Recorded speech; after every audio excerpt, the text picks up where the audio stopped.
west of Eucla early yesterday. Mrs Faye Knowles and her 3 sons, Patrick, Sean and Wayne, say their car was chased in the night by a giant glowing egg-shaped object. The car was picked up, they say, shaken and dropped so hard it blew a tyre. They say the car was showered with dark ash, and police have confirmed that ash from somewhere was found on and in the car. A truck driver has corroborated the story, and 2 fishing boats in the Gulf have also reported UFO sightings about half an hour later. I have the Knowles family in our sister station, SAS7 in Adelaide, for this exclusive interview. Mr Knowles, how are you? Not bad, thank you. If I said to you, and one of your sons, if say Patrick had come home late tonight and said to you, Mum, I'm late because I was crossing the Nullarbor and a big giant thing picked up my car and shook it and dropped it again, what would your reaction be if you hadn't been there? I would say he was crazy. Had you believed in UFOs before this? Never. No. Were you at all tempted not to tell the police because people may take the mickey out of you? We weren't going to go, but we made up our mind to go, you know, because it might happen to someone else. Well, let's go back to stage 1. What time in the morning was it when it first happened? About 5 o'clock in the morning. And you were driving which way? Towards Victoria. And did it suddenly come up behind you, in front of you, or just hover over the car? It was on the middle of the road. It was, you know, just in the middle of the road. Up in front of you? Yeah, in front of us. How big? Well, it looked like truck lights to us, you know. I didn't take much notice. Sean said to me, oh, that's something unusual now. I said, I'll come off it, and you've got to be joking. Was it still dark? It was pretty dark then, yeah. And you thought it was, Patrick, you thought they were just headlights sort of coming towards you? I did, you know. You see something like that, you wouldn't take much notice. You just think it's a truck or a car. Were you all awake at the time? Yes, we were. Did it make a noise? Oh, it was terrible. It was terrifying. What was the noise like? It was like a humming sound. Right. And so when it got, you kept driving, approaching it, did it veer over your top of you or what? I was driving. You were driving, Sean? Mm. And did you drive straight at it? Did it leap over you or what? No, I had to put my foot down because it was chasing us. Well, did it get behind you somehow then? What it was a fair hike back before it even jumped on my roof.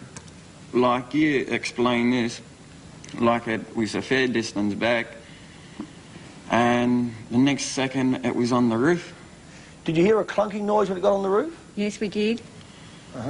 And then, Wayne, after that, how long did all this go for? When did it lift the car off the ground? Start shaking and start lifting the ground up out of the car at me.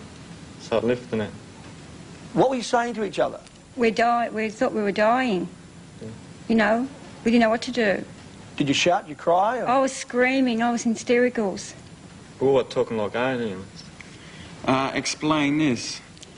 If you're doing 200 kilometres, you blow out a back tyre, would you roll a car or what? Yeah. Does that explain it? How long were you there? How long were you suspended? How far off the ground do you think you were? Well, we don't know, because we were stunned, you know, we were in a state of shock, because we don't know what was going on. All of a sudden, this thing's on our roof and pulling the car up, we don't know what's going on. So then it dropped you and you blew a tyre. Yeah. What happened next? Did you get out of the car? Oh, I wound down the window and I felt this thing on the roof, you know. And I said, gee, there's something on top of our roof. I said, it's landed on the roof or something, you know. And I didn't know what to do, and I was screaming. And as soon as I said that, I let all this smoke stuff come into the car. The car was covered in all black stuff, wasn't it? Well, a grit or soot or ash? It was like a soot. Black soot stuff, just coming on top of us. So then what did you all do? We thought we were dying. Then we got out the car, and we hid behind the little tree in the bushes, and it couldn't find us. Then we jumped back in the car. Was it still there? It was still there, waiting for it, looking for us. Was it on the road or No, moving around? We don't know. It was up the road a bit further from us. I'm sorry. That's all right. And so up the road a bit further, then did it come back looking for you? Yeah, and then we took off in the bushes. How long did you stay in the bushes? Oh, about 15 minutes. Then all of a sudden it took off again, and when we hopped in the car to take off again, it come after us again. Wouldn't leave us alone. Well, did you... Who changed the tyre? Sean took him 2 minutes to change the tyre. I bet it did. We left the jack and everything. We just left everything up there. We just took off.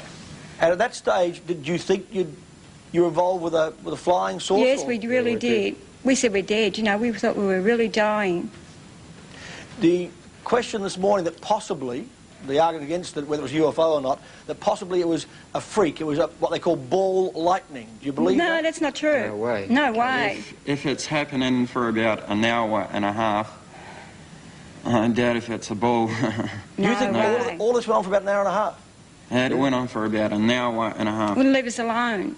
Did any other cars or trucks pass you at that time? Yes, they did. There was a couple of trucks. We tried to pull one up, but the lady wouldn't pull up for us because she's a lady truckie. She told us when we got up the road that she didn't know it was us. We were in trouble. Did she see something? Yes, they did. Yeah, they came around last night to have an interview with, what's his name? Fred, I forget his second name now, but they're the ones that reported to the police. There was no witness that said they seen something on our car, but they won't give their name. Went to the police. Did it, when you were trying to put it back together again today and piecing together what it might have been, did you cross your minds, maybe it was some military weapon, maybe it was some... No way, it was after us. Why do you think that they'd single out your car? We don't know. It was chasing other cars and all of a sudden it come after us. We don't really know. Because there was 4 of us in the car. So none of you got physically hurt? Nobody tried to... You didn't see any little green men or any men from outer space? No way. Before all of this happened, have any of the 4 of you, believed in flying saucers? No way. We all thought No. I thought it was all a load of crap, you know. I thought, come on, you know, stuff like that, there's only in the movies, you know. But the way it happened, it actually seemed like it was a movie. One of the policemen has already said that that when you finally talked to them, that your mother was really shocked. You really looked like you'd seen something horrible out there in the desert. We did. We were like ghosts. We were just like white ghosts. Did you manage to sleep last night? No, I couldn't sleep. I'm too scared to turn the light off now. And when we're driving along in the car, I'm frightened that it's behind us all the time. That's chasing us. Are you likely to drive home again? No, I don't think so. Not through that way, no way. We're catching train home to Perth. Taking a train back.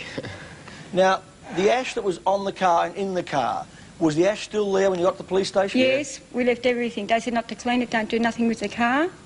We're getting it all checked out for us. So. Is that ash being analysed? Yep. Yeah, everything is. Everything's going to be You done. should see the tyre. Huh. Do you now believe that there is life in outer space? No, actually, I'm not saying believe it or don't, you know, but what I'm saying is there is something out there which you can't explain, which I don't know. There's definitely something out there. Something's got to be done. Someone else is going to get really hurt. What could be done? We don't really know. And just one final question about the look of it. Do you all agree on the description of it, or do you have different ideas? No, what do you think? we definitely agree on the light. Agree. Whole lot. Faye, what sort of light do you think it was? It was all of a sudden it was a small light, and all of a sudden it comes so big like this, like a big ball. Could you see anything in the middle of it, anything metallic? We don't really know. You know, we're in a state of shock. I didn't really take notice. Patrick, is that the sort of thing you saw? Big ball of light. Yeah. It was like it looked like a truck headlight, and on top it looked like it had a light, high beam, like a light high beam, and it like a flash. It was kept on flashing, like a... It's terrible. And Sean, how do you describe it?